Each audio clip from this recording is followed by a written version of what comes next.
Hello and welcome to the 90th gathering. 90, we've made 90, Glenn. And he's not even there. All right. We're old. We can do that. Yeah, can we start over? Can I get a mulligan No. here? Hey, welcome to the 90th gathering of the Adventure Party on this, the 8th of April, 2018. I'm your party leader, Brad Ludwig. We ask that you peace tie your swords, holster your blasters, and drink copious amounts of alcohol at the meeting table. Our guest tonight is Mac Beauvais. She is a cosplayer, actress, writer, model, and we believe a werewolf, and part of the cast and crew of the upcoming comedy web series Typecast. And she is our guest. Welcome, Mac. Hey, calling me out on the werewolf thing right away. You're trying to catch me in a trap. You're recording. No, we're not recording this at all. Wink. So, how are you this evening? Not as inebriated as I'd like to be, but doing okay. You're not the first person to be on here to say that. I'm noticing a trend. All right. I'm guessing she has listened to us before if she wants to be drunk. That's a distinct possibility. I also just kind of I have a podcast that involves drinking, so to me, drinking and podcasting are a little more closely tied than for some. Yeah, if you're doing the type of podcast that you talked about, what is the name of that podcast, by the way? It's Disney Distilled, and every episode we make a drink that is either served in Disney parks or inspired by Disney, and we drink that as we discuss the news. I actively avoid the news so that my co-host / husband can spring it on me while I am getting more and more thrown to the wind. 3 sheets, you might say. So the reactions are more honest than usual. Yeah, things get real when all the defenses come down, the tact kind of goes away, and honesty vomits forth from your mouth. Yeah, I've been there. Have very little tact to begin with, so. And now I am a subscriber to your podcast. All right. You've won me over. Disney Distilled is now on my list. Huzzah. Now, as I recall talking to, you're friends with Glenn through another friend of your friend of a friend, technically. Well, we're actually, there's not really a degree of separation anymore, but depending on how this podcast goes, there may be additional degrees. So this is the test. Oh, shit, Glenn. All right. It just got real. Okay. I'll try not to mess this up here. And you are in the process of getting a project funded, which is Typecast.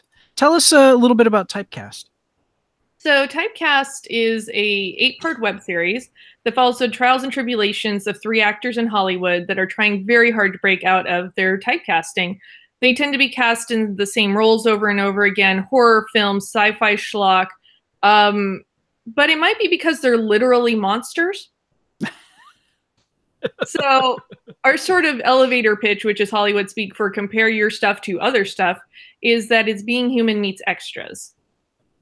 And so it's very much taking the genre of discussing actors struggling in Hollywood and turning it on its head a little bit with the idea that we have literal monsters that they want to do other things. We have Tony, who's a bog monster, and he wants very badly to do so much more. He's theatrically trained. He could do Shakespeare. He should be a Benedict Cumberbatch level star, but he's also a bog monster and looks like an unspeakable horror, so he can't seem to get out of his typecasting.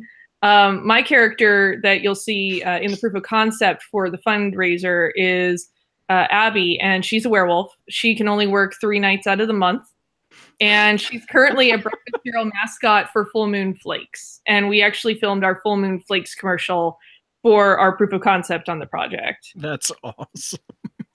Yeah. And her subsequent meltdown at Christian Bale Terminator Salvation levels of meltdown. So we encourage everybody to go to the Indiegogo campaign for funding Typecast, which we'll have a link in the show notes and in for the YouTube version and the audio version of the show, so people can check it out and back it. Because that pitch is awesome. You won me over right there. We really love this project, and being very honest, this is our second go at it. We did use Kickstarter the first time, and it's hard to find the right platform when you're doing things like this, especially because we're up against a lot of tabletop games and physical products. There's a lot of campaigns that don't do what they promise. So there's so much that it's very, very hard to be an indie filmmaker and aspire to do something more than just filming with an iPhone in the backyard. We could do that, but we really want something that not only is exciting and fun and funny, but that people will want to watch later. No, absolutely. And it's a huge difference to us that people will actually go, okay, I funded this thing, you know, and so often you fund something and then later the product that comes of it, you're like, oh, it's terrible. We don't want to be that project. No, that makes sense. And I know that Glenn kind of ran into that issue working on getting, was it Handy? Which one was that you started on Kickstarter and then switched to Indiegogo? That was Handy and Prey, yeah. It was those two. Okay. Yeah, and you know, it's like you need to find the right type of donation type site to back projects. Like Kickstarter doesn't necessarily work for a media project and vice versa. So yeah, well, and we're going to make something with it. Whatever we raise will go directly into the production. So if it's one episode, if it's 3 episodes, if it's hopefully all 8, awesome. But we're going to take all of that money and make as much as we possibly can with it. And, you know, we already know when we're filming. We already have everything lined up for people's rewards. I'm really excited because we have a very cool tier that I don't think anybody else has done that I've ever seen. We have a perfume that was formulated by Black Phoenix Alchemy Lab that smells like Full Moon Flakes. So it smells like chocolate and marshmallow cereal. But like wearable chocolate and marshmallow cereal. It's amazing. I got a little sampler of it after they formulated it, and it's one of the best things ever. And that's limited edition for our Indiegogo. That's awesome. I can only imagine how many bees that could possibly be attracted to you. No. Smell that? Oh, go ahead. The nice thing is they're good about not making it like, it's not like you bathed in cereal, but you get the essence of that chocolate and marshmallow in a very wearable way. I mean, I've actually worn it a few times and it's surprisingly just a great scent. They are the masters at formulating perfumes. That's crazy. And I love Cocoa Puffs, so maybe that could be for me. Yeah. Well, fun fact, our cereal that we made for the campaign is chocolate pebbles, and then we went by hand and picked out the moons out of Lucky Charm boxes, like 2 giant boxes of Lucky Charms by hand, sifted through just to get the moon marshmallows, which are a slightly lower mix ratio to the rest of the shapes in the box, and literally picked them all out. Oh, jeez. That's dedication right there. Art. That, if you're not suffering, it's not art, right? That's totally awesome. Well, we're going to get back to you in just a little bit, and we're going to do the game review with Glenn, but we've kind of left Glenn out a little bit. Hi, Glenn. Hi. All right, that's enough of Glenn. And he's still alive. He is. The rumors are absolutely true. I'll be over here. This meeting of the Adventure Party is brought to you by our patron partners, Brian Jensen, Amy Cantwell, Amy Frost, Growly Bear, Jackie Hearn, and JF Dubois. And we'll tell you a little bit more later on how you too could become a partner with the Galactic Netcast Network. Glenn, how are things going with the Mist Runner prequel, Demon Eater? I spent like 5 hours researching demon names on, was that Friday? That was a lot of fun. There's a demon named Amy. Yeah, I noticed. I noticed that, and I did tag. Yeah, but it's a guy. It's like a male demon, and there's also one named Leonard. These are like actually like got this online like depository of all these different, and demon term is used loosely on some of these because they have like anyone who popped up in like Sumerian and Babylonian deities are all listed in there as well. But yeah, there's like one named Leonard. There's one named Amy. I'm like, Leonard? That's beautiful. Leonard. I am the deep and dark, dreaded, terrible Leonard. The Dread Lord Leonard. As Hear my name one and thread, tremble. Leonard Part 666. I just about spit my water all over the computer. So that was fun. Fun research. I don't know if Leonard's going to make it into the game or not. Oh, I don't We'll know. Yeah, Leonard. I mean, come on. I think that's a good addition. Maybe in the supplement. He'll get his own supplement. We have very similar browser histories. Oh God. Okay. Let's try to get this train back on the rails here, and let's do your review, Glenn, of Tofu Kingdom. Tofu Kingdom. So one of my favorite things every year when I go to Toy Fair is going to the Blue Orange booth, because they always have at least one game that just kind of blows us away. And they had a couple this year that were really good, but my favorite by far was Tofu Kingdom. This is a social deduction game for 3 to 8 players.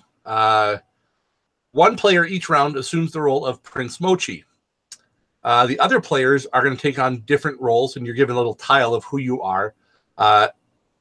And Prince Mochi, his goal each round is to try to find where Princess Tofu is. So one of the other players will be Princess Tofu. Everyone else will have a different role. You might be Queen Tofu. You might be the maid. You might be like a guard. Whatever it is, you're going to have an ability of you either always tell the truth, you always lie, or you can do either one. So if you're like, say, Princess Tofu, you always have to tell the truth when asked a question. If you're the queen, you must always lie when asked a question. So a round starts, the prince closes his eyes, everyone else reveals who they are, so you know who everyone else is. Because the prince then, once everyone's done that, the prince will open his eyes, he gets to ask each player one question. So for example, I might ask Brad, I might say, who are you? Now, if Brad is Princess Mochi, he would have to answer positively that he would say, I'm Princess Mochi. Sure. I mean, sorry, Princess Tofu. Oh, However, if you were the queen, you would have to not say you're the queen. You would say you're someone else. So you might also say, I am Princess Tofu. If you're the maid, you can do either one. You can say either the truth and say, I'm the maid, or you could lie and say, I'm the queen. After you've asked every player one question, you get to ask any one of them one final question. And then you have to guess which one is Princess Tofu. And then one of the tiles is also in the center of the table. So there's one that isn't picked. So the princess might be in the middle as well. No matter who you pick, that person gets points. So you want to try to guess correctly as often as possible because that works for your benefit. But either way, first person to 7 points is going to win. And it's interesting because you really have to, it's a two, you can play as low as 3 players. And a 3-player game, depending on who's who, can sometimes be a little easy. Because there's you generally only, I mean, you're only going to use 3 people, and usually in a 3-player game, you're going to have one person who lies. You always have Princess Tofu, so you have one person who knows the truth, and you have the maid. And if you end up with someone who, if you end up with Princess Tofu being someone, and then someone else being the queen, and the maid is in the middle, it gets a little easy because if you ask the right questions, it all comes down to asking the right questions. But when you start getting up in 6, 7, 8 players, Oh man, it's a lot to keep track of. Because like I said, you can ask each person one question. You can ask them in any order you want. And that final one, you have to figure out, all right, who do I think is going to crack this nut wide open for me? Because I don't know what's going on right now. But it's a lot of fun, and I'm absolutely loving it so far. And your score tokens are basically little, they're cardboard punch-outs, but they're little bits of mochi.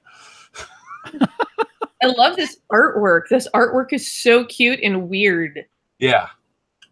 Like the sexy spy with a mustache. I'm into it. The pudding spy? Yeah. Yeah.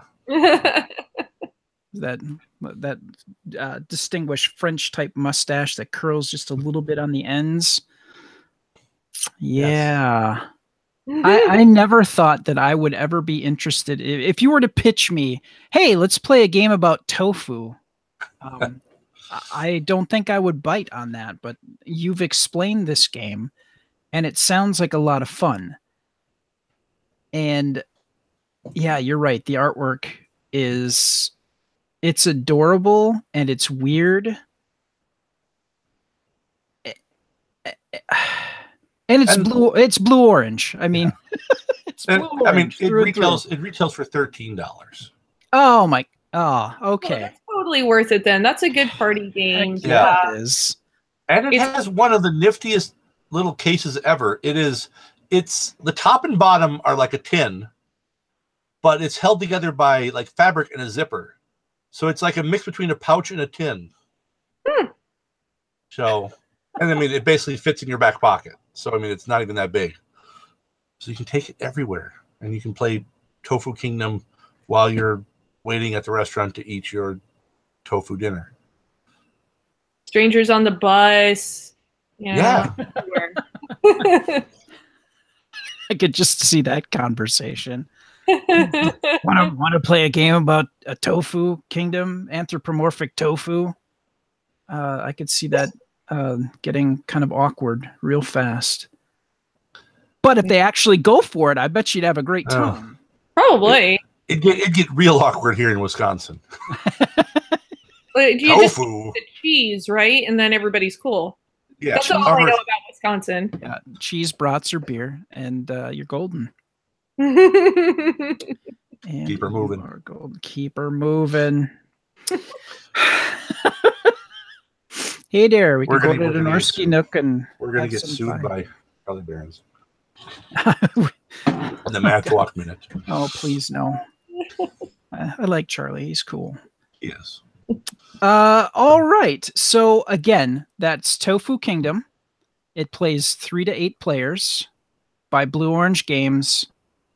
About $13 and 10 to 30 minutes. I think you really have to want to make it a 30-minute game.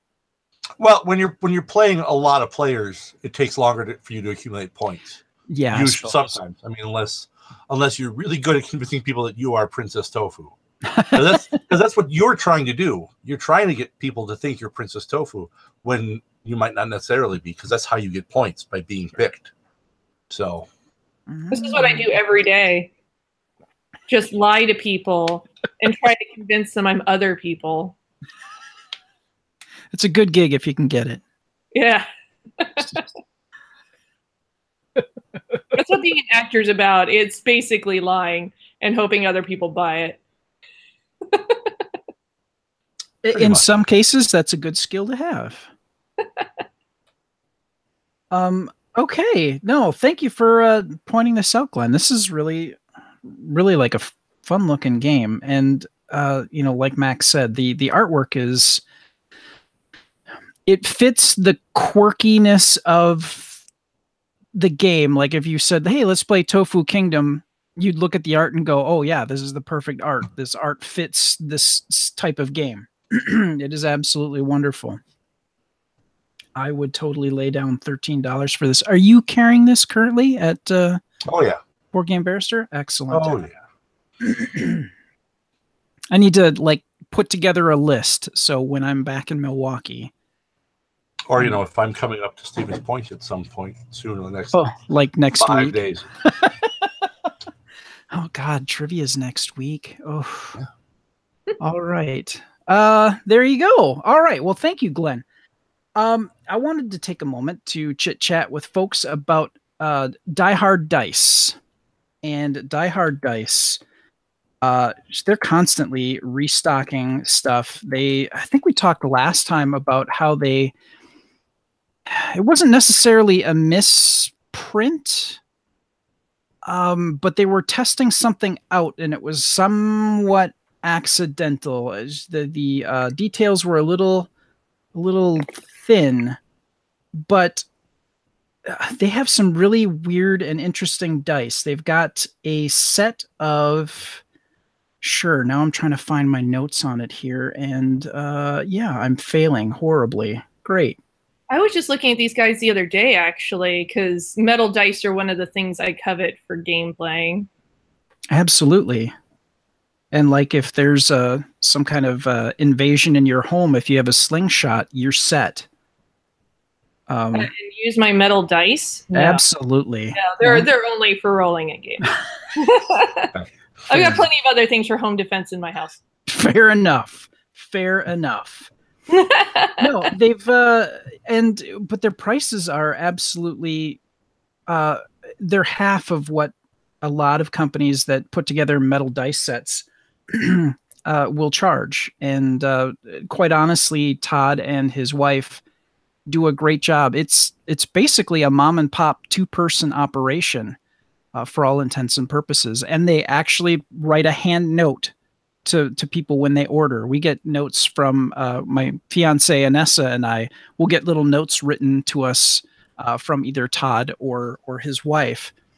Oh, that's so awesome. Yeah, and they're really sweet people. You order, and within 2 to 3 days you get your dice or your accessories that you purchase, because they've got die rolling pads. You know, if you're rolling these heavy, because they aren't like hollow dice, they are solid through and through, and they are heavy as hell. And some of them are they've got sharp pointy corners, so if you've got a wooden table, you're really going to want to roll them on something. And they've got these nice neoprene pads that they offer for you to roll your dice on. So they're not just a company that just sells metal dice. They do sell the accessories. They do sell quality, low cost polymer dice. And I have so many sets of their dice. It's stupid. I should have my head checked, but all of them are wonderful. I regret nothing. You can never have too many dice. You really can't. Like, my bag is continually getting fuller with dice, and I will not apologize for it. I have a box, and here we go into territory of things that I'm going to tell you that you probably really could give 2 shits about. We made boxes, like dice rolling boxes, and they have a lid that you can actually pull out, and the lid is held in place by a little wooden cotter pin that we put in there, and it's got a brass handle. It looks really nice, and we put a piece of suede leather at the bottom of it, so it looks kind of classy, and it's not really loud when you roll the dice in it. And I've reached a point now where I have 7 sets of polymer dice from Die Hard Dice, 4 sets of Chessex dice, and pencils, and I've got so much crap in there now.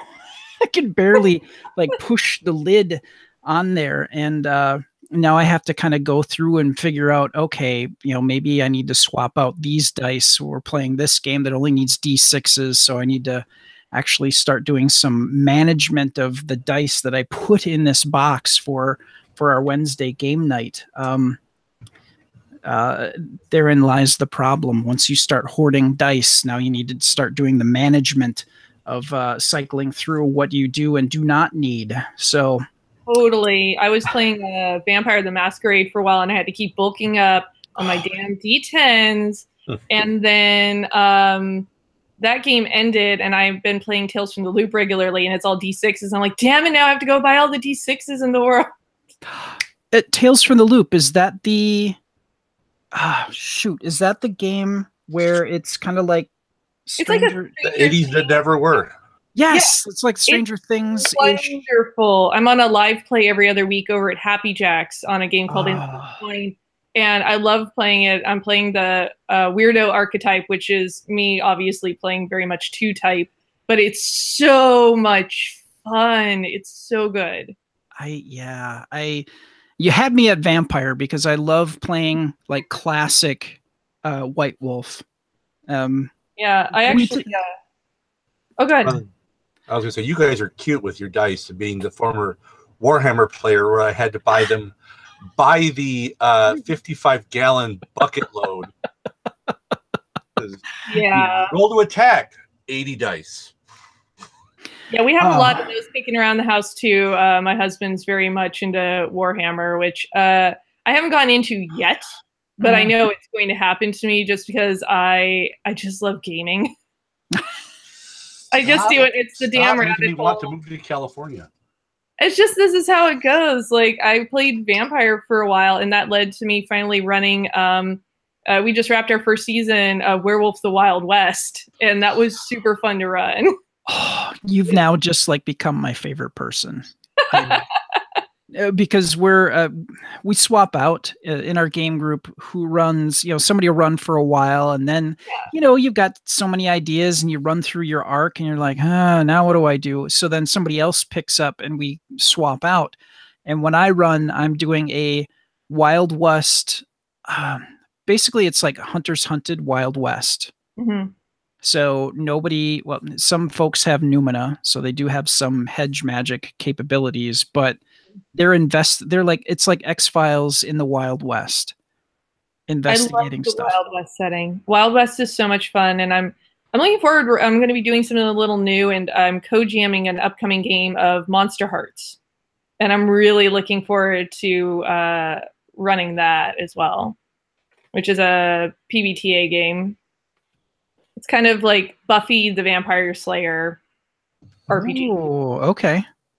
It's very weird. It can go south really fast. I found out the first time I ever played, which was a one-off, and I made the most garbage character I've ever played in my life. Oh, no. Well, I love monsters. Everybody expected me to play monsters, so I played a human character to shake things up. And so she was a combination of all of the horrible YA Mary Sue characters. And so her name was Bella Cat Pryor, and she went by her soul name, which was Rose. And like, she was like awkward and beautiful, but like didn't know it. And just, it was the worst thing I have ever concocted and played before. Yeah. It was a sad night. We've all made that one character where you're like, oh, this does not fit at all. I don't know if you've ever played Champions. I've heard of it, but I haven't played it yet. It's the it's the hero system, and Champions is basically superheroes. Mm-hmm. And I made a speedster character. Oh, hey, we should wrap this up. Hey, go to dieharddice.com, check out their stuff. Todd will take good care of you. All right. Thank you, Die Hard Dice. All right. Now back to this. So we're playing Champions, and I decided to make a speedster. And unfortunately, with how the rules are and we were playing 4th edition, I think it was, everybody had a speed level where basically I was a speedster and it didn't really matter.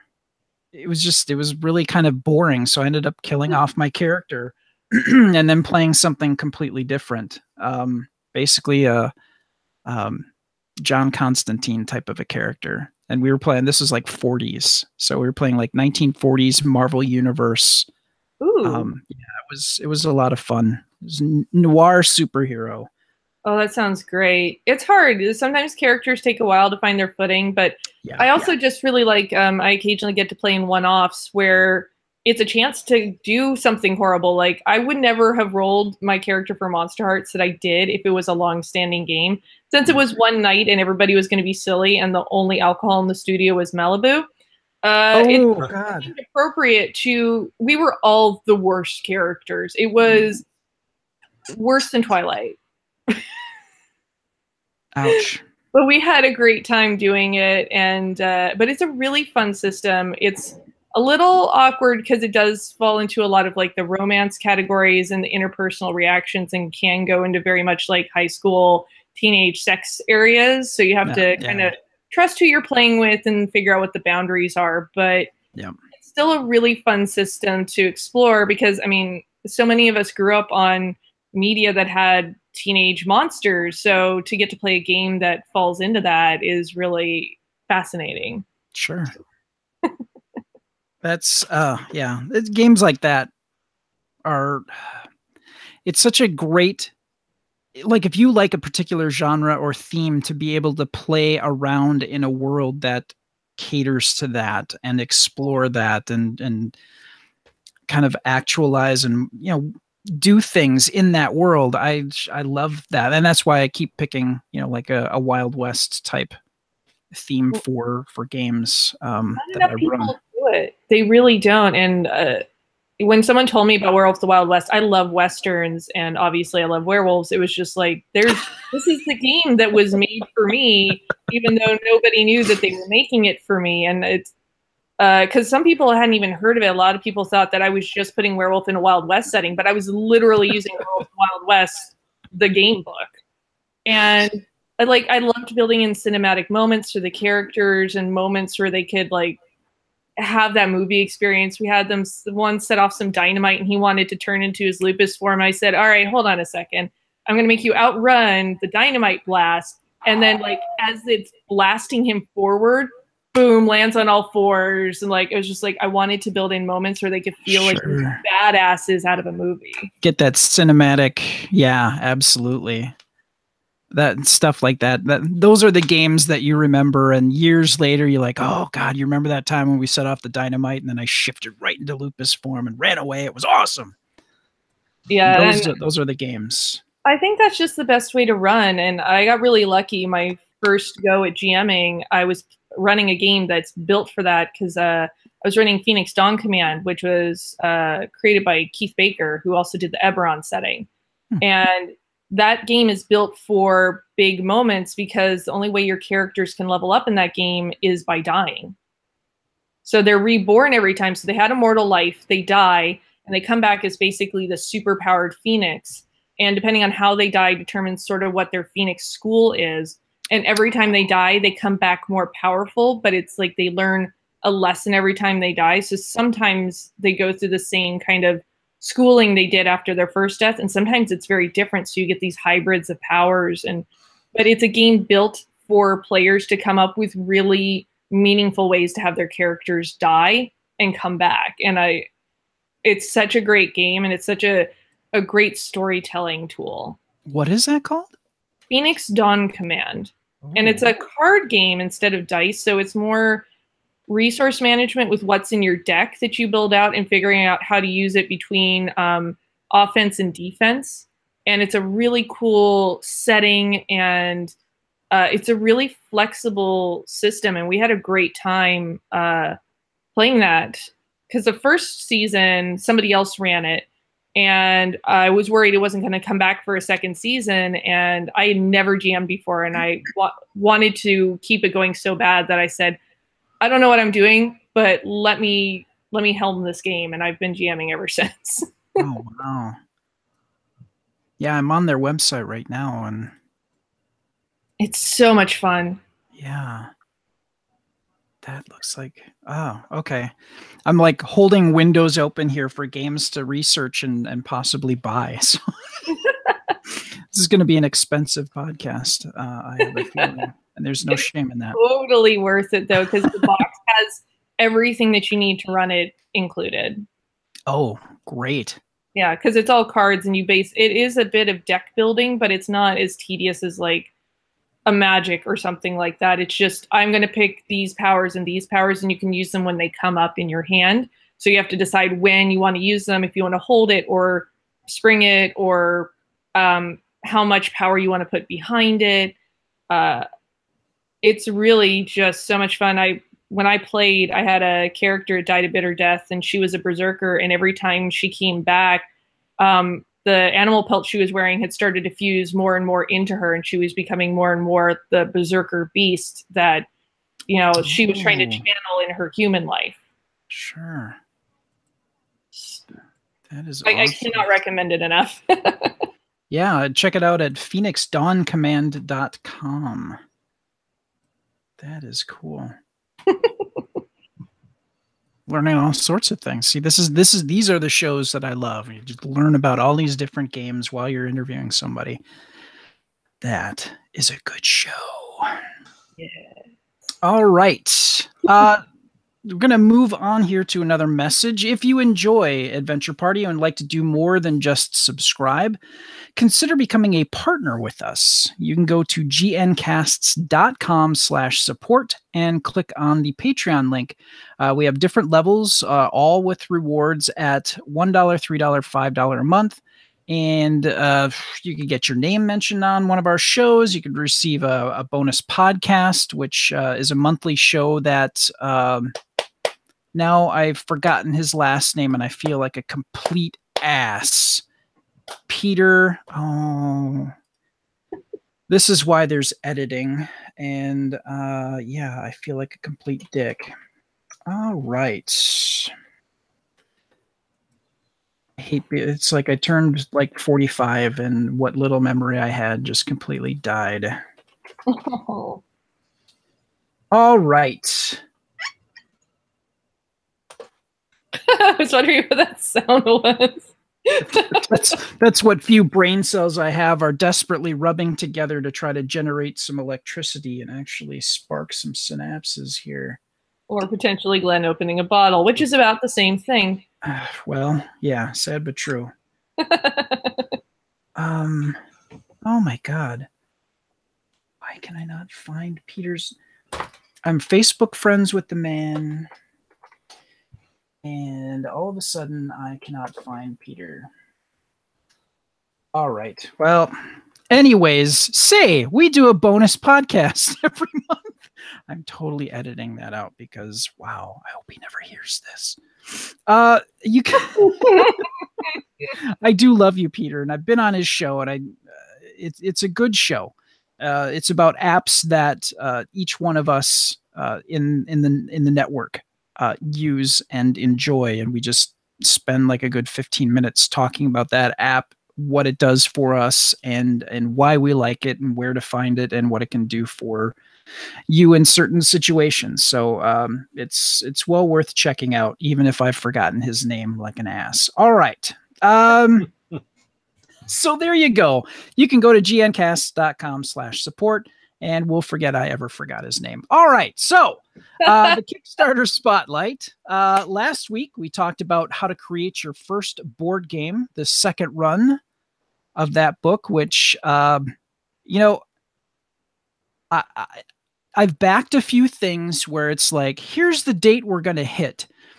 And, you know, there's a couple of them where it's been a year, still waiting.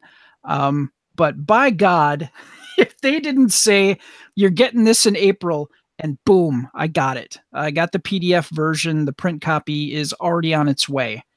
And this is a book where they actually, and this isn't just like theoretical stuff. This is a group of people who actually made board games, are making board games, and they went through their process, everything that they went through to develop their game, design, prototyping, everything, even Kickstarter basics in how to get it backed and how to run a successful campaign, or at least a campaign like the one that they ran that was very successful, and things that they learned from their Kickstarter campaign that, you know, maybe it wasn't the best, and they figured out how to do it better, and they share all that with you.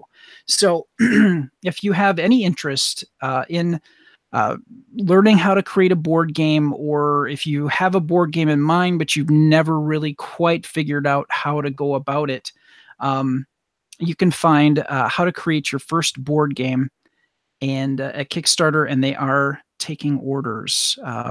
So the best money that I spent, and I'm really looking to, I have an idea, and I really want to go through this and try to make something happen. So I'm excited.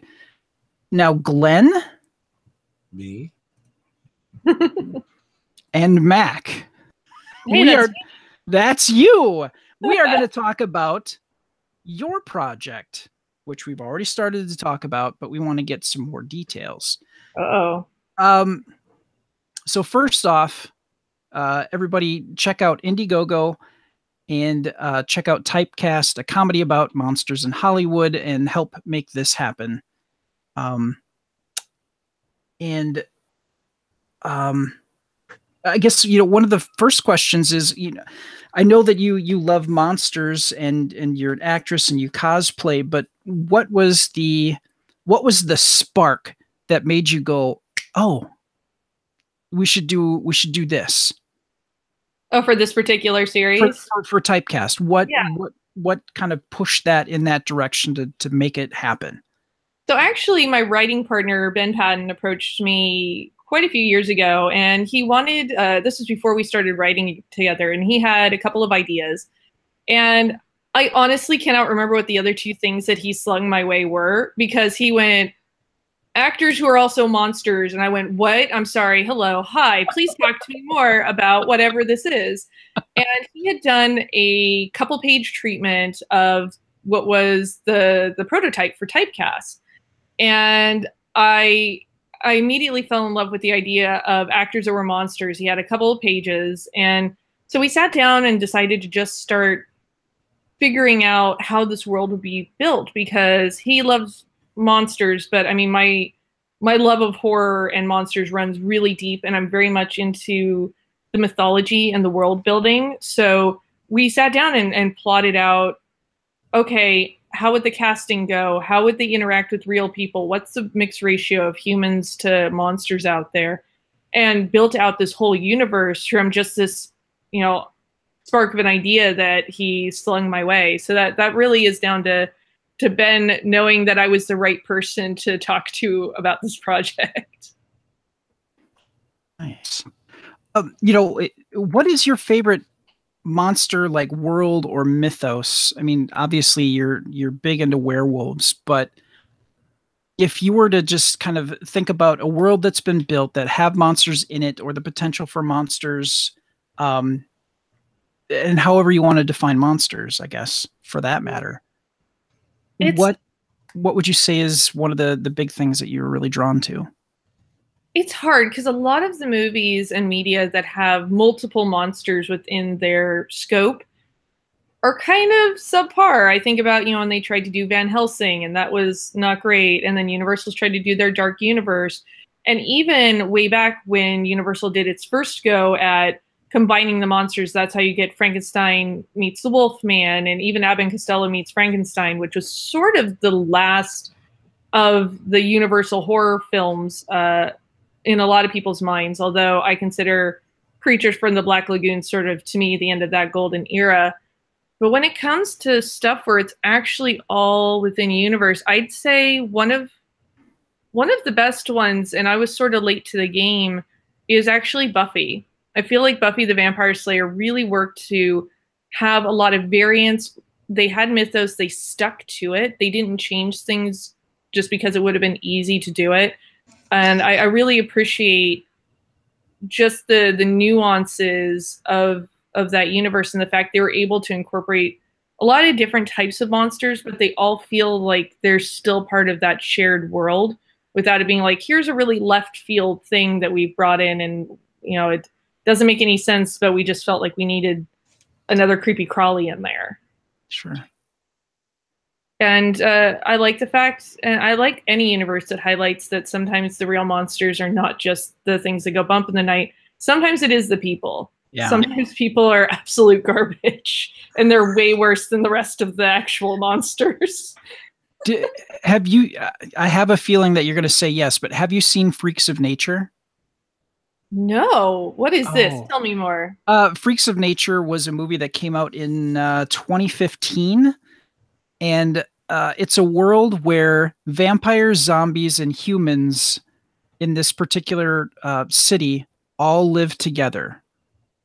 Huh, how did I miss that? There's like a zombie portion of the town, and they kind of have to keep their eye on that, because the longer that they're dead, the more mindless they become, and they need to make sure that they don't have like a full outbreak. But Yeah. the kids are allowed to go to school. The zombie kids are allowed to go to school. So I mean, they're trying to like have this peaceful integration of all these different peoples, and then uh, aliens invade.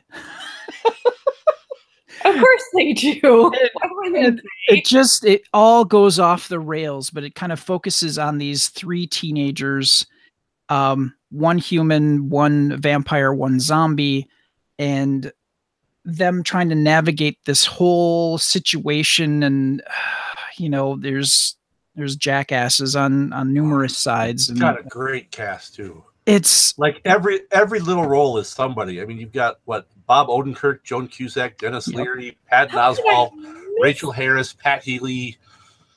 Yeah, blowing my mind right now?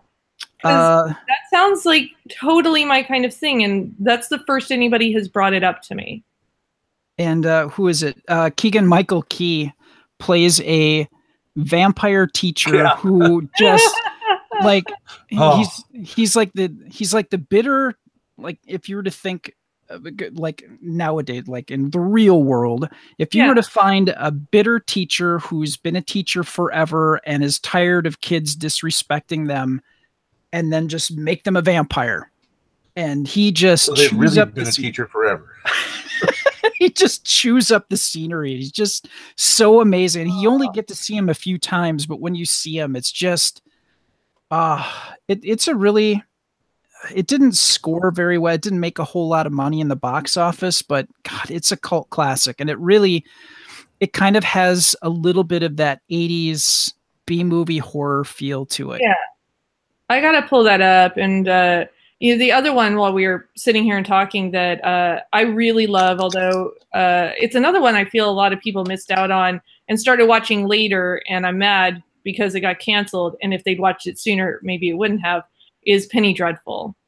I really loved Penny Dreadful on Showtime because that was masterful in places, taking the old school Penny Dreadful, Victorian, Edwardian era monsters and blending them together in a way that felt very natural and played off of those tropes very, very well. Yeah, I've had a couple of friends who watched it and were so disappointed when it didn't get renewed. And that's the word that they used, actually. And it's on my list of things to watch. That and I don't know what you're talking about. I don't believe it was ever canceled. I believe it's still going on. Episodes every night in my head. Just hug yourself and rock in your chair. It'll be fine. It'll be fine. I mean, like, the level of devotion that I have for that show was that I have a Vanessa Ives cosplay, and it is an actual recreation piece of garmentry from that era. Oh, wow. Your second best cosplay. Oh, what do you think's my first best cosplay? I need to know now. Vlad. Vladislav was really fun to do and slightly confusing for my husband. I can see that. Yeah, that was an interesting day. And What We Do in the Shadows is definitely one of my most favorite recent movies, and probably is already cracked into my top 5 favorite movies, most of which are monster movies.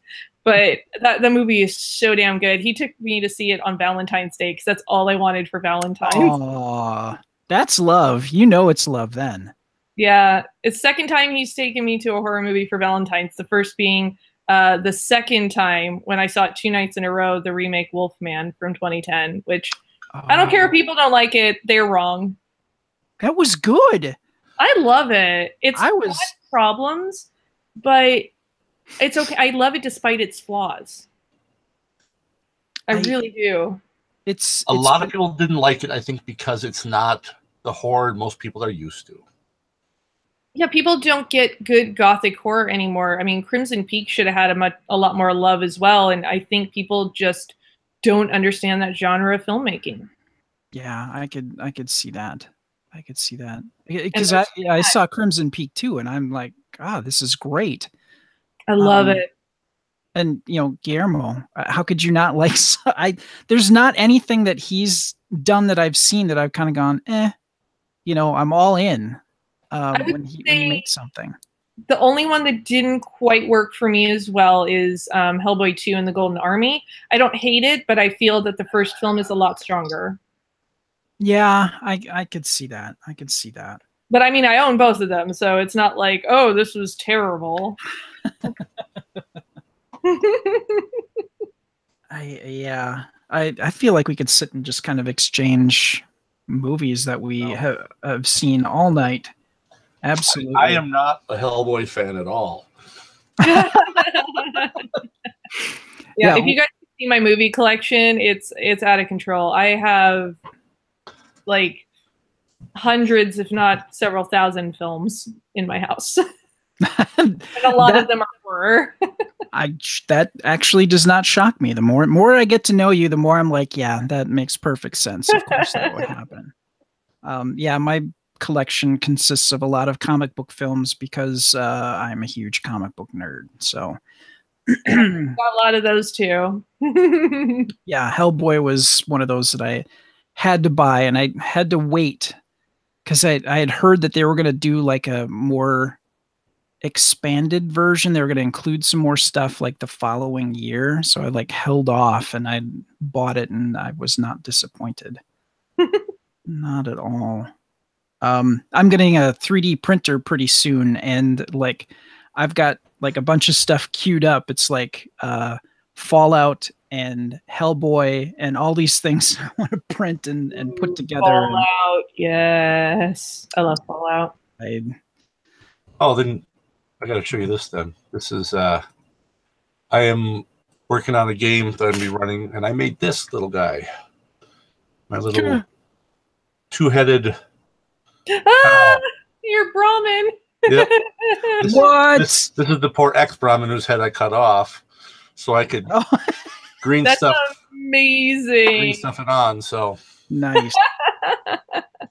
Nice. Yeah, my fiance isn't going to see me much. Well, of course, I'm going to hold off until after the wedding, and then I'll live in the basement making stuff on the 3D printer. Yeah. So let's get back to Typecast. Yes.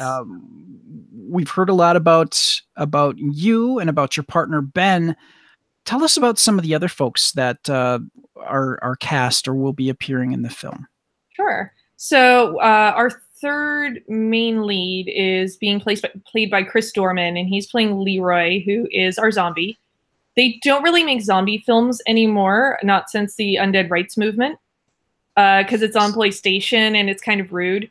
So he mostly plays cadavers on crime procedurals.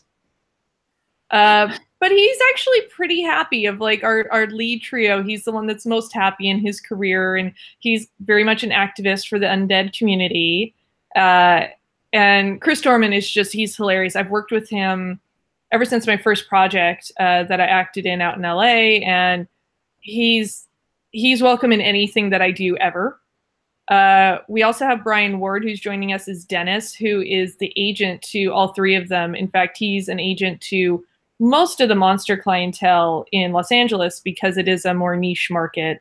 So they all share the same agent. And unlike a lot of other shows where you have sort of the bumbling agent or the complete asshole agent, he is very adept at his job, but he also knows his clients' limitations and doesn't understand why they don't understand their limitations. Sure. We're very, very lucky with our head of makeup. Michael Spatola has been working on films for decades now. He got his start working doing makeup for Haunts, but his first film was Return of the Living Dead. And he's one of the directors of the Cinema Makeup School. His makeups have been up for Emmy nominations. He is, we could not ask for a better pro to come on board and do makeup for us. And he actually did the application for our proof of concept. He came out and did that for 2 different days and did my werewolf makeup for Abby.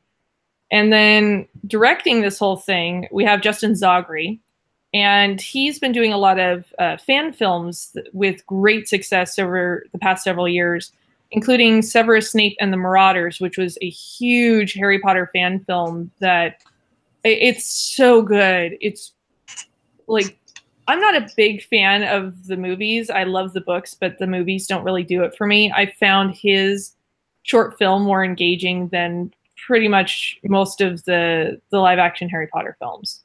You and the 4.5 million views that he's had on it. Right? And he gets our world, which was really important to us when we were looking for directors, because we pitched it around to a couple of people, and a lot of them, there was a lot of jokes made about them being monsters, and Justin was the first one to go, oh, I get this, and he sees them as people first, monsters second, and that's sort of how our world is built, is that, yeah, they're monsters, but they're people first, and treating them that way instead of that they're just a punchline, Sure. which we really appreciated about him. And we also have a producer on board recently, Tracy King, who I've known for a while. And there are a lot of people in Hollywood that are trying to do their own projects that it's ideas, but they never actually make anything. Tracy says, I have an idea, I'm going to make this thing. And then she goes out and makes it. And that is impressive. So few people actually just go and make the things that they want. And she's got a huge love of horror, and she is so passionate and so well versed. And I'm really, really thrilled to have her on board too. That sounds like a great group of people to have working on this project. Just a little bit ago, while you were talking, we had a picture up of you as getting the Abby makeup put on. Yeah. And how long did that take to sit there and have him apply that? It was actually a pretty short application because he's been doing this for so long. I think we were a little under 2 hours, which for a monster makeup is excessively fast. Because I was wearing a full face prosthetic, and I was wearing ears, and then he did hand laid hair along my face and down my neck, also on my hands, and he had to do all the paint for it. And it was interesting though, because most werewolf makeup is sculpted on a male face, and we couldn't afford, since it was out of pocket for the proof of concept, to have something custom made just for that weekend. And so we bought an off-the-shelf prosthetic, and it was made for a bigger face than mine. And the nostril holes did not line up with my nose. Ooh. So the first day, it felt like I was letting someone suffocate me. He put me under this makeup. I could not breathe through my nose at all, and which makes your nose run. And then you get a snot reservoir under your nose in the latex, which is really exciting. And I had in our world mythology, werewolf casting is very much like animal casting in films and television is in real life, which is they cast females because there's less of the whole junk issue. So we wanted her to look we wanted it to be more of a unisex look. So I couldn't breathe through my nose. I had my chest bound. I had 4 different layers of tank tops on, plus my flannel and contacts in and fangs. And I was chasing 2 small children around the woods. It was a little bit of a rough day of filming. Oh, wow, I can imagine. Yeah, I almost became a cryptid story that day too, because we were out filming in the woods and we did not have a permit, which is kind of normal. That's when you're trying to independent filmmake. Sometimes that's just how it is. And so we had it set up like we were having a party, so that if anybody came by to check, well, it was just everybody out having a party. I was sort of the only giveaway. So we had a code that was if somebody was coming to check the area, the code was the strippers are here. And we had one code, the strippers are here. And I took off like a shot into the woods. I'm just like gone, and no one knows where I've gone because I just bolted down this hillside. And I'm like, I'm either going to show up in somebody's home video. It's like the Patterson Gimlin Bigfoot film, or I'm going to get shot and they're going to be like, I killed the monster.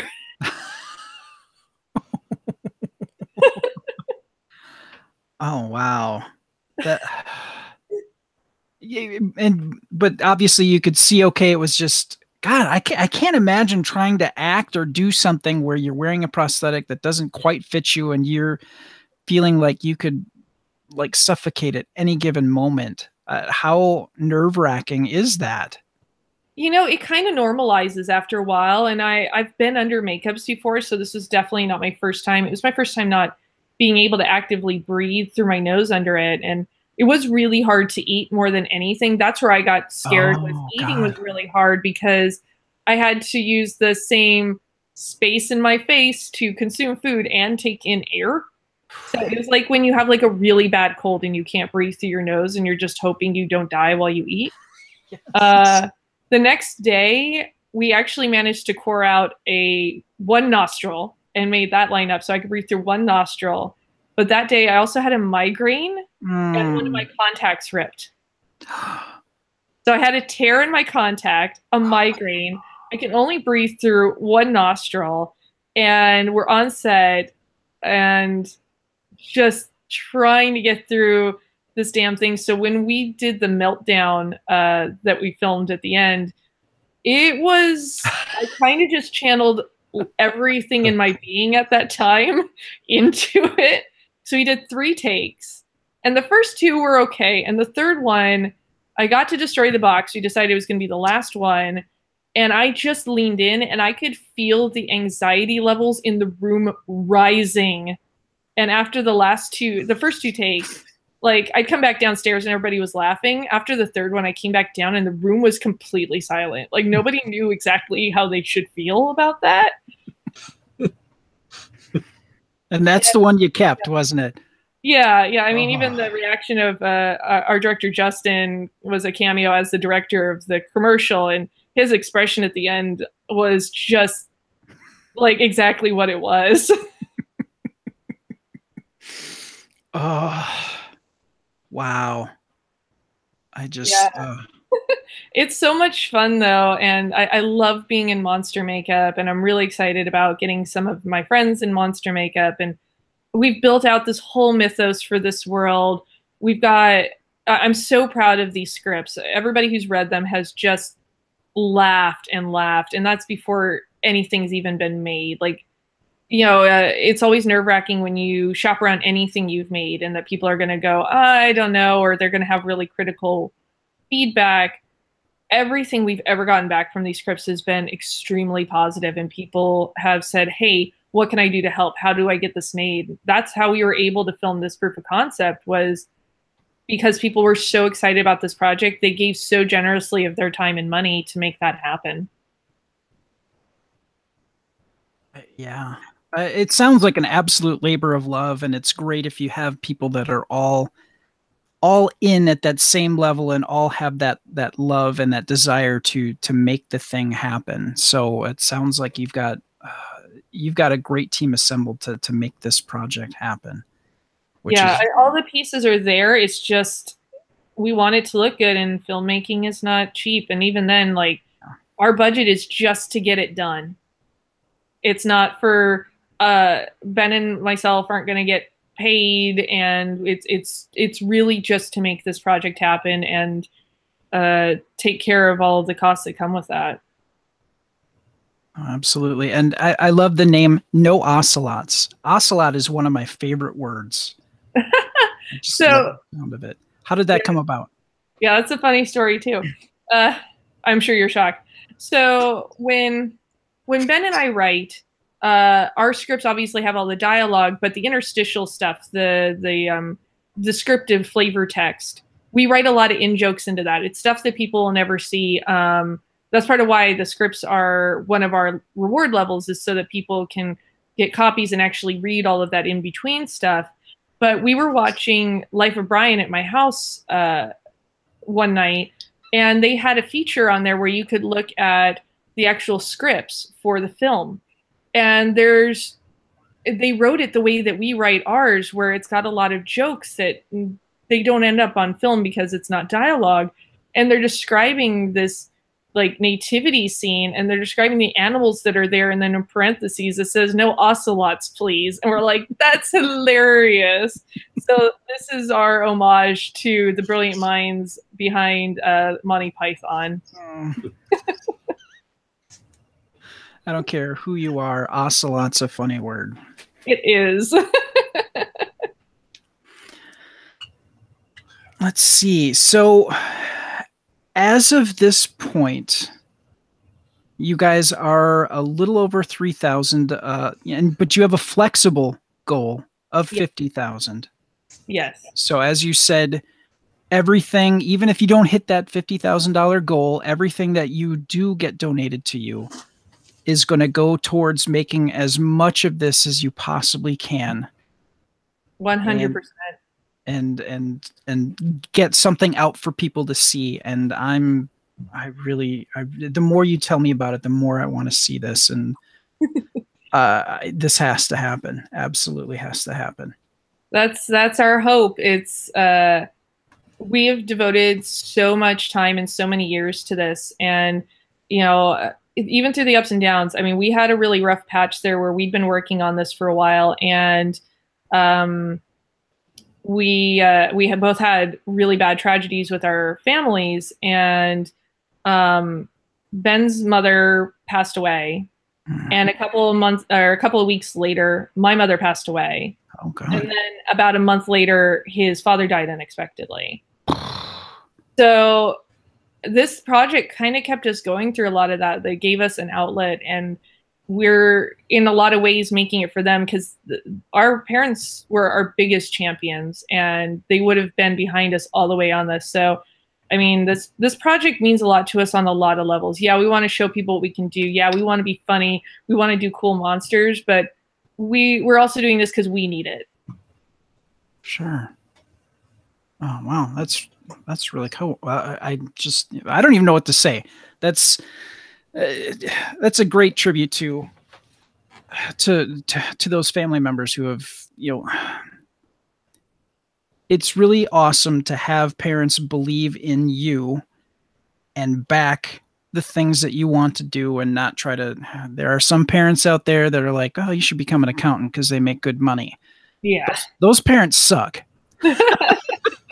So to have parents that want you and want to help you achieve the dreams that you have, that's truly special. And to see you guys work towards that, not only because you want to do something cool and fun, but also to honor their memories. That's even more special. Yeah, I wouldn't have loved monsters and wouldn't have the love that I do for them at all without my mother. My mom was a huge monster movie fan. She brought me into this, so she's really the reason that I am like this. She's why I'm like this. What was your mom's favorite monster? Favorite monster movie. She really loved Frankenstein. She had a super passion for that character and for the pathos, and so much empathy for this creature that didn't ask to be what he was. And that original Karloff film is just a work of art to me. I watched that movie with my mom so many times. Yeah, you really, and the way he plays it, it's not. If you're watching it and really paying attention, especially the scene with the little girl. Oh yeah, that wrecked me the first time I saw it when I was a kid. That scene, I didn't know what to do with myself. And he's so helpless. He realizes he's done something that's not right, but he doesn't understand what. Yeah. It comes across.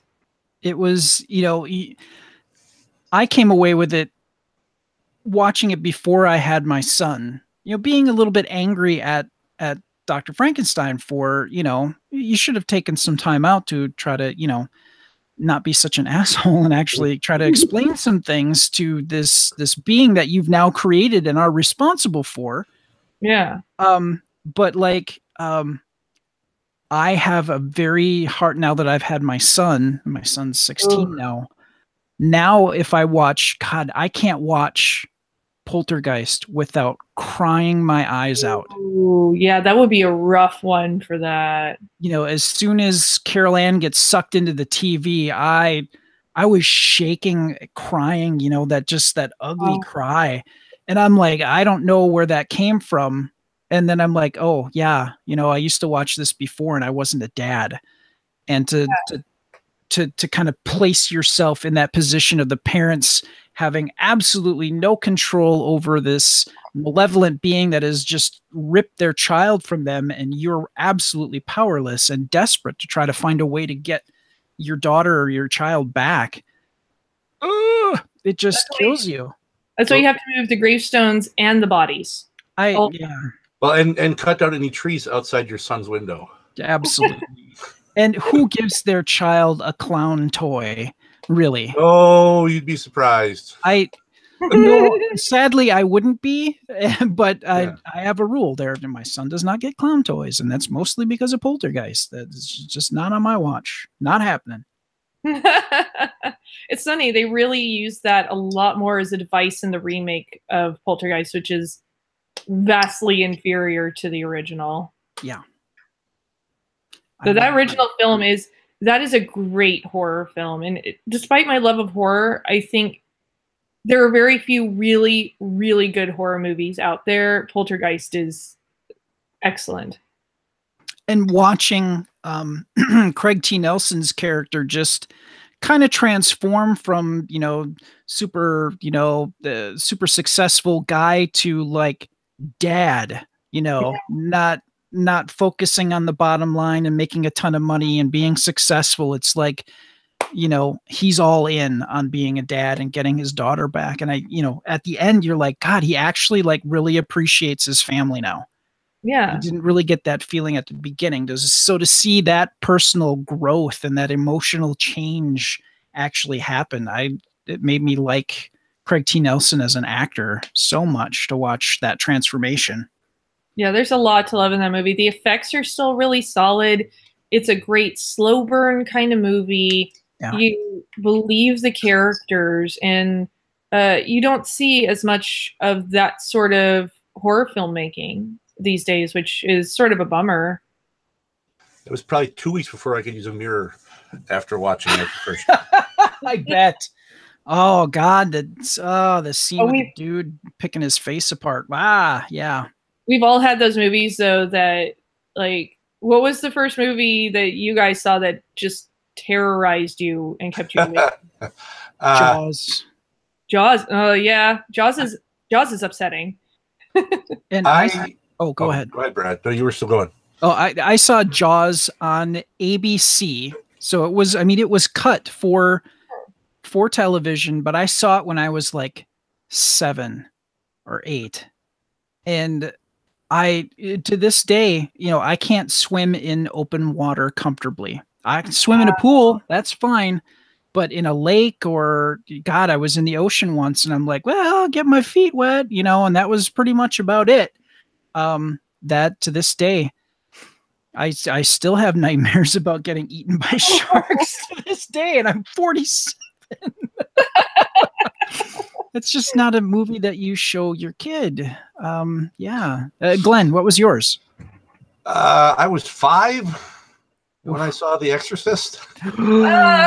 Oh, yeah. That was it was the third movie at a drive-in. And my parents assumed I was asleep in the back seat, and I wasn't. I was awake. I don't think I blinked for roughly 2 hours. Yeah, that one got me a little bit. Jaws as well, because we had a pool. So yeah, there was always there's no actual sharks in a pool. They can't get to a pool, can they? No, they can't get to a pool. Yeah. Yep. I was swimming away. My parents overall had pretty lax rules when it came to what I could watch. They only forbade me from watching a movie once ever, and that was heavy metal. And I was, because in fairness, I was like 10. Yeah, and it's just like no, you don't need to see cartoon boobs yet. Yeah, well, you know, and at that age, Because well, I'm not that much older than you, but at that age, you're like, what's that? We're 1 year apart. Oh, okay. You know, I remember seeing it in the newspaper, and I'm like, "Oh, it's a cartoon movie. Can we go see that?" And my parents looked at it and went, "No." Yeah. And I'm like, "Oh, okay." And then, you know, eventually I saw it on Showtime, like a decade later, and I'm like, "Oh, okay, I get it now." Yeah, I saw it 3 months later. My friend taped it off Cinemax, so. Oh, that's what it was, Cinemax. Sorry. Yeah. Anyway, wow, we've really just like wandered right through movies, and it's yeah. I regret nothing. That's why people make films and web series and stuff, though, is because they love films and web series. You know, it's how can you not talk about the other media you love when you're trying to make media yourself? Sure. Yeah. You know, I've always wanted to ask an actor the question, especially someone in your position who is, you know, creating something as well as acting in it. Mm-hmm. When you're working on a project, do you work on it because it's a cool idea or because you want to reach or touch somebody to give them a profound experience? Which is more important to you, or which do you shoot for? I don't think that they're mutually exclusive. I think that there's a lot of excitement, and good projects should do both, I really think. But to be perfectly candid, part of the reason that we're doing Typecast is because Ben and I have been typecast. So I've had a lot of projects that are fun and I get to play cool characters, but I tend to play very sarcastic characters, or, you know, kind of the snarky ones that people kind of don't like half the time. Or you are an angry gamer. Yes. After a Snickers bar. And monsters, and that's all great, but there's very little depth ever written into those characters. I had a character for one of the earliest things I was in, and she was supposed to die, and they're like, she's first death in this thing, and people are going to be really bummed out about it. I'm like, no, they're not. She's terrible. She's garbage. They're going to cheer. So I actually wrote a couple of scenes that I pitched back to them and said, hey, we need to give her a couple of moments so that people actually will feel something when she dies. And we ended up filming those scenes because I suggested them. But when we started writing Typecast, I set out with the idea of I'm going to write a very different character for myself. I'm going to play a character that's not at all what I normally play. But then as we started writing, I realized that the balance to the other two leads was a character very much in line with what I usually play, kind of bitter, sort of sarcastic, you know, she's a monster. But it gave me a unique opportunity to give her some depth so that there's a reason why she's like that. It's not just she's a bitch to be a bitch. She actually has other motivations, and she's a complete person that has driven her to be this way. And that to me is really exciting to get to have depth, because usually I mean, I love doing anything. I just like to act. I like being in front of the camera, and I like interacting and just being a part of something bigger. But I don't usually get the opportunity to dig that deep, and that's something I like to do more of. Yeah, and I would imagine you having like the control that you do have, you get that chance to break out and do things and to kind of stretch out a little bit and try different things that you don't normally get a chance to do. And that's got to be very, very freeing, very liberating. Yeah, it's rewarding. That's another reason that we're crowdsourcing, is because, yeah, we could have taken this and tried to pitch it around or take it somewhere else where we would have very little control in the end. But we know what we want to tell, and we know that it's something special, and we want to have the control to be able to actually tell that story.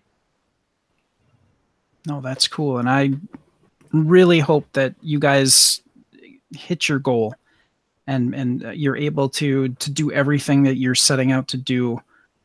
Get all the, because you're looking to, ideally, you'd like to get 8 episodes, correct?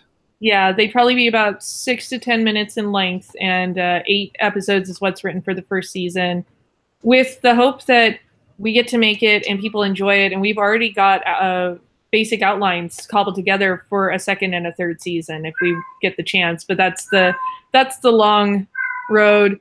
I have a cat that has a lot of input about this as well. So thank you for that. Don't yeah, I have a boy cat that Furlock Holmes has to be near me, on me, around me at all times. Otherwise he gets very vocal about the whole situation. Yeah, this whole time I've had one cat by my side and one at my feet, and the other 3 are doing God knows what. They're playing cards or something. Oh, if only. It's usually way more destructive than that. Cats.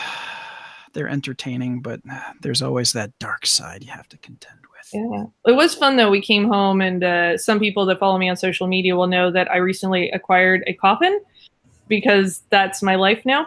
Sorry? And I recently acquired a coffin. Oh, yes, the coffin. Yes, and we came home, and my one cat, who decided she's my familiar, was just lazed across it when we came home.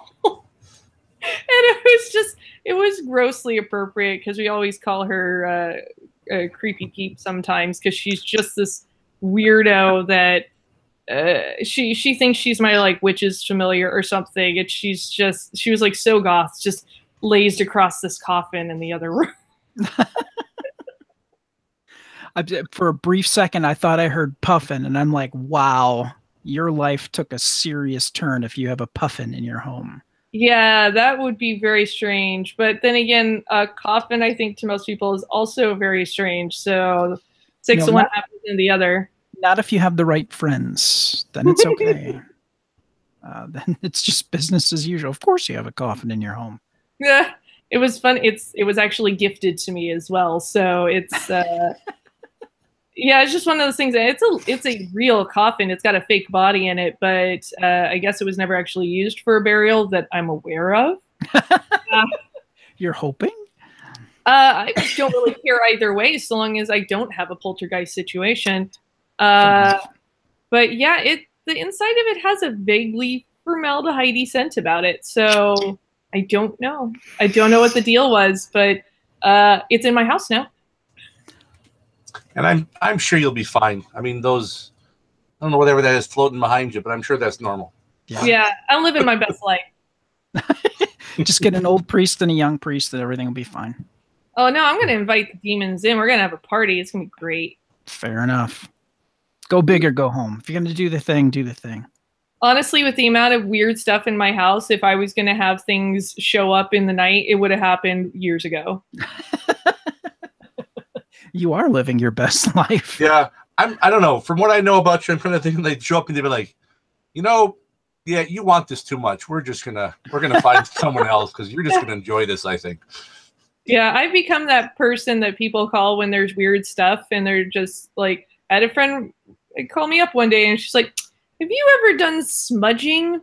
Like saging a house? I'm like, nope, but I know how it works. What's going on? I'm gonna come over and help you out now. And just like, I love all of that. I get such a kick out of it.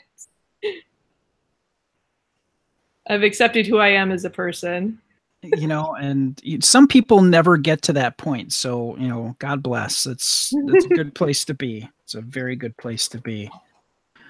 I'll get there eventually. And some of us never obtain that at all. I'm sorry, Glenn. I still love you. Sad trombone.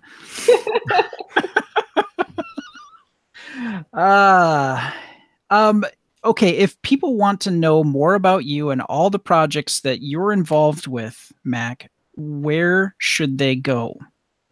They can find me wherever great social media is sold, as @StrangeLikeThat. Facebook, Instagram, Twitter, it's the same across the board there. They can look for me at Disney Distilled. They can follow, I do a lot of things, so all of it is stuff that I post out on my social media. I'm on 3 podcasts now, and 2 shows on Happy Jacks. I'm trying to make my own thing. I just have given up on sleep. There comes a point where you just kind of go, you know what? I'm just going to do everything. Just ask Glenn. We call him the BFD because he's got his hands in so many things. Wow, it just He's very quiet about it. Yeah, he is. Yeah, he's a humble man. He's a very humble man. You know, it's how many things have I not finished because I have so many things. There is that side of it too, where it's just I do 10 million things and there's 10 million more I want to do. Yeah, but Typecast most of all. I mean, we did what? We did the last short was what now? 3 years ago? 4 years ago? I don't even know. Man, time goes by fast. It goes by way too fast. Yeah, it does. I can't. I just said a little while ago, my boy is 16. Oh my God, it's gone too fast. I'm getting married June 30th. So congrats. Thank you very much. Can I come? You are invited, oddly enough. Once we actually get the invitations printed. Oh my God, there's so many things to do. But we went to get fitted for tuxedos. And my son, I love him so much. But, like all teenagers, they have their limits of what they're going to give you when you do something that they really don't care about. And, and that's cool. I get it. So, he got measured and to fit him properly, they, here's a vest, here's a pair of pants. Let's kind of fine tune everything. And I got a picture of him wearing no tie, but he's got a pair of the kind of test pants, test vest, test coat. And the look of ambivalence is profound on his face. And and all in all, I mean, he had a pretty good time, but he got at a certain point, he's got some auditory processing issues. My son is autistic. So at a certain point, he's hearing, okay, can you put your arms up, please? Can I measure this? Can I measure that? And he's doing things he's never done before. And at a certain point, he's like, fuck this. I'm kind of done here. And that just that's the face I got. He was very polite about it, though. I could just kind of tell he was reaching that point. But that I will treasure that picture I took of him forever because the look of stunned ambivalence on his face is just a sight to behold. And I don't know if I can actually put this up on the screen for the folks that are watching us on YouTube. If I can I post a lot of crap to Facebook. My God, I need to stop. All right, so here we go. I'm going to do a screen share here. And this is my wonderful boy, Alexander, in his test tuxedo. And that look on his face is, Dad, I am fucking done. Yeah, it's very, very done. Oh my God, is it done? To be fair, I think it's the same look I have every time I've been fitted for a tux. And I did not blame him. I gave him a hug at that point, and I'm like, buddy, we're almost done. Your portion here will get you back in your regular clothing, and you don't have to do anything after that. Dad will quickly do his thing, and we'll be out the door. And all was good. But yeah, that was towards the end of his limit. And God, I love that kid. He's absolutely awesome. The stuff, the shenanigans he puts up with his old man. Poor kid. All right. On that remember it though. He will. Seriously, if losing my mother has taught me anything, it's that all of those moments count. They really, really do. And you look back and just sometimes it's those little things that you go, oh yeah, that was great, even when it wasn't at the time. But it is when you look back through the lens. Yeah, no, absolutely. And he he lost his mother a couple of years ago. So it's like one of those things where it's kind of, to me, it's bittersweet. And she and I had been divorced for a while, but we were very good friends. And now it's kind of like, I get to see these things that she doesn't. Like, you know, he's in a tuxedo and you know, so I'm trying to chronicle some of these things, especially for him too. So, and then I'm still friends with her family, so I kind of tag her name in so they can see, you know, him growing up too, and some of the things that he gets to see. So, to keep everybody involved as much as possible. So, but there you go. He's actually standing up in the wedding too. So, oh, that's so great. That's so great. Yeah, he's one of my 3 groomsmen. So. Just, I don't know how that's going to go, but you know what? I don't care. It's mine and my fiance's day. We're going to have a good time. Yeah, enjoy it. It's one of those things where it's the preparation and getting there, but then once it happens, you fly through it, and oh yeah, it's a blur. Yeah, absolutely. Okay, I think we're going to wrap things up unless you had something else you wanted to share with us, Mac, or anything else that you wanted to let people know about. I feel like I've probably overshared at this point. But yeah, I hope that people check out the project. And here's the thing, I get it. Not everybody can donate. If you can't donate, share. Like, it makes such a big difference, especially we're fighting algorithms on Twitter and on Facebook. It's very, very hard. So if you can, go to the Typecast Facebook page, reshare one of our posts. It really does help us break through the clutter and reach other people that can help make this project happen. And, you know, sharing is caring. Wait, there's a Typecast. Okay. I'm going to find you. Yes, I know. It is. Sure, Cheshire. We're still doing a thing, dude. There we go. It's Typecast series. So if you're looking for, excuse me, the Facebook page, just type in Typecast series or at Typecast series, all one word. No, it's the same for Twitter. Oh, excellent, excellent. And I have now liked and will be sharing shortly. Huzzah! And we will do our best to spread the word and try to help you achieve what to achieve your dream. It's one of those things where I really believe that if we all took the time to help everybody get what they're looking for, the world would be kind of a better place. Yeah, I mean, and it's in little ways sometimes, and really, thank you from the bottom of the place where I'm told my heart is stored. Oh, I'm sure it's there. I'm sure. I don't know, man. I don't know. Could just be indigestion. You can never tell. Fair enough. Fair enough. I've been there. I'm what you're talking about. Okay. So if you would like to chat with our hosts or other listeners of this Galactic Network podcast or some of the other shows like, oh God, Podcast of Terror, Alien Invasion, and my brain has stopped working once again. Help me, Glenn. I don't know. Else Nerds. You're supposed to have my the Star Wars one. Oh, the New Jedi Archives. Yeah, New Jedi Archives that I've been on. Ooh. I have not been on, but mostly because Zach's knowledge of Star Wars is intimidating to me. Very much so.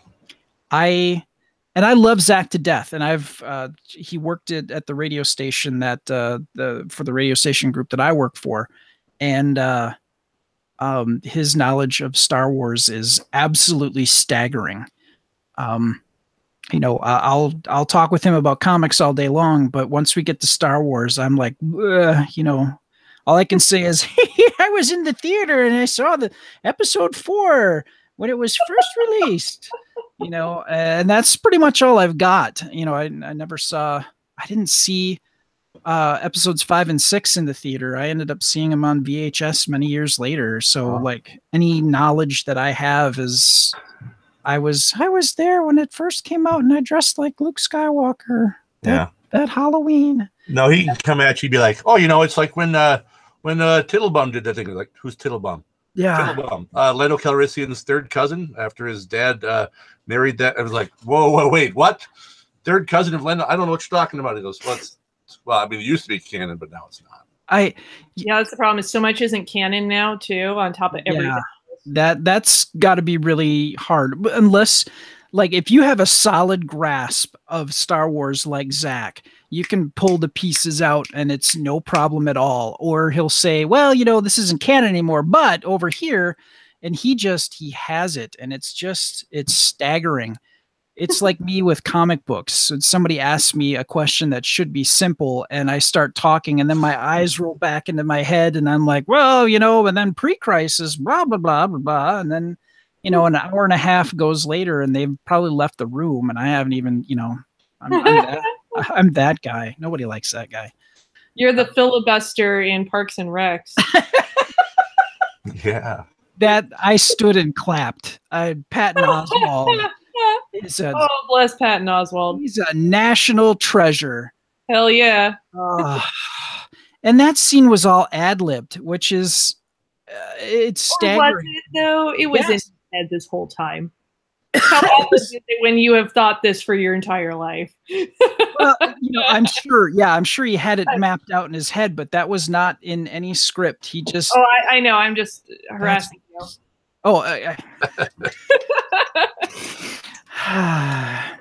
I think I partially tried to mansplain a scene in Parks and Rec, and now I'm very ashamed of myself. I love Patton Oswalt. I'm a big fan of Agents of S.H.I.E.L.D., go figure, and seeing him in there as his character Billy, or one of the many different Billy, whatever they are, brothers, had me just absolutely tickled pink. He's a good boy. I love that though.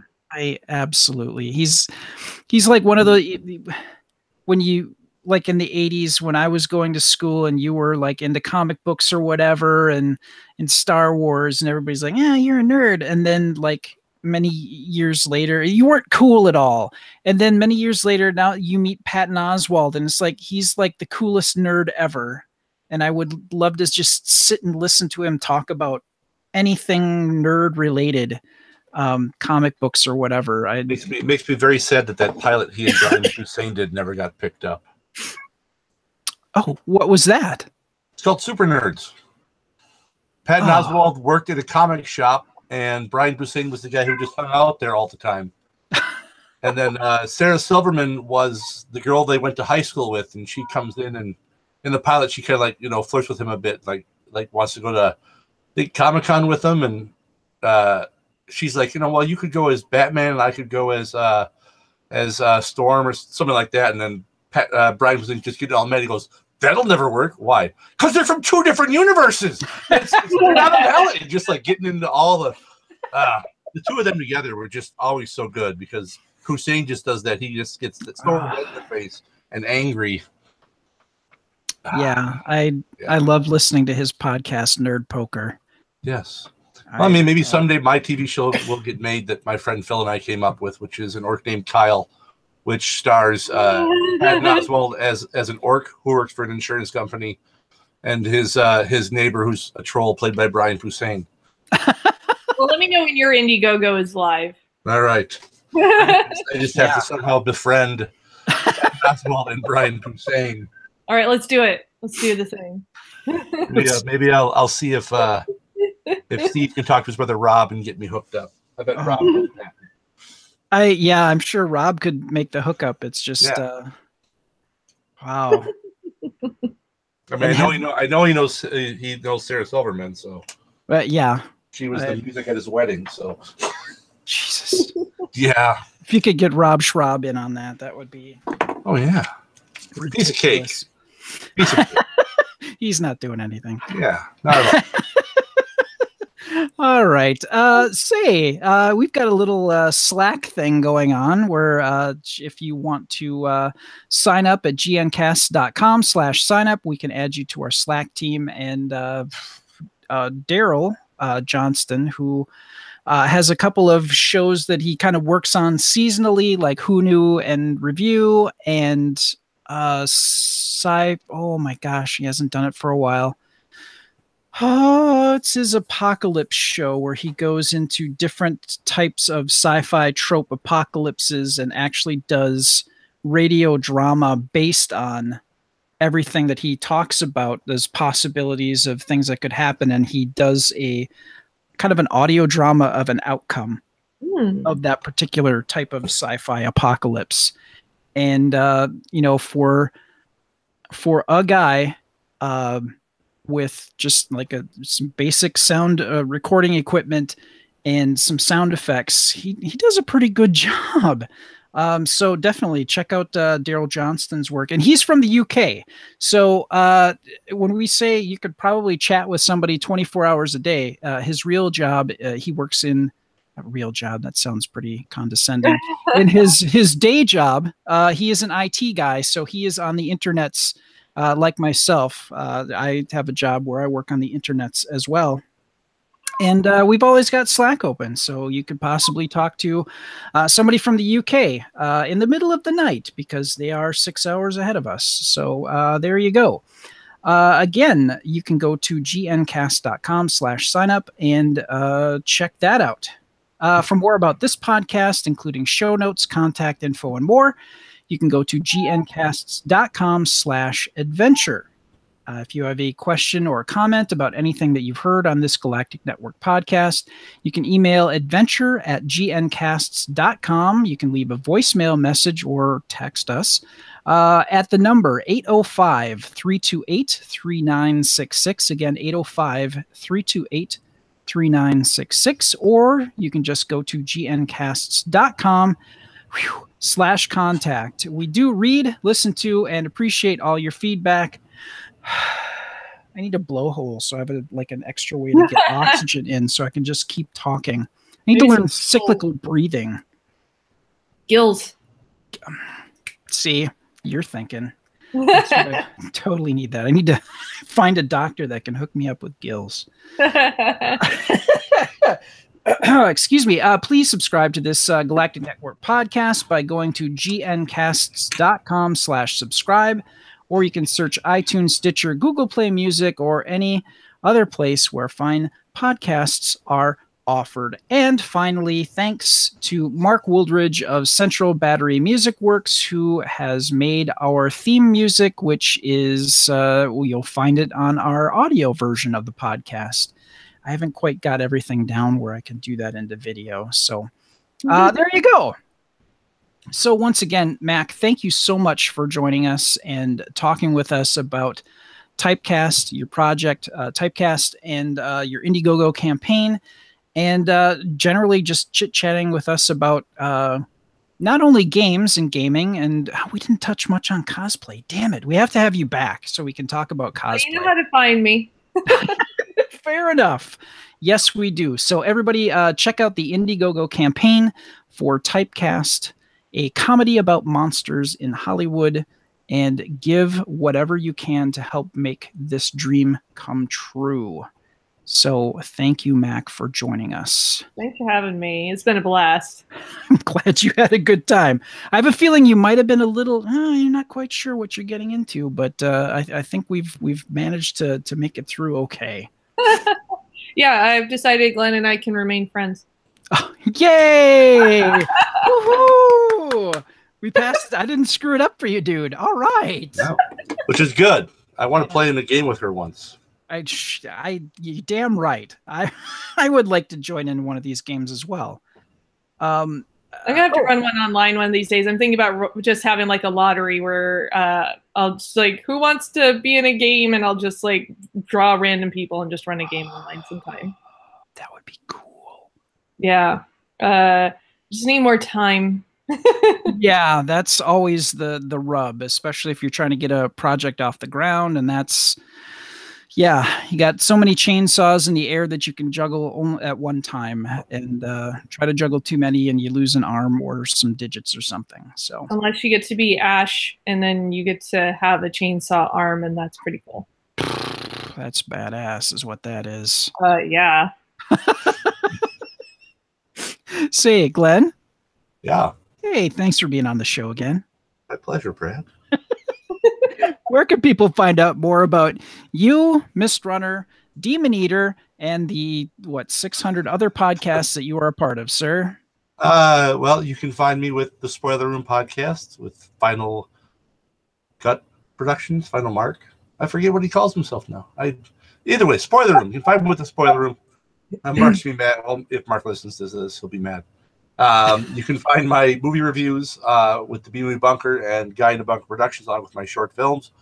You can find those on YouTube. You can find more about Mist Runner and Demon Eater on Facebook, as well as at mistrunner.com, or just follow me on Twitter at Guy in a Bunker. Excellent. Well, thank you, everyone, for joining us here at the Adventure Party. May your characters never die and your adventures always be epic. Thank you, and good night.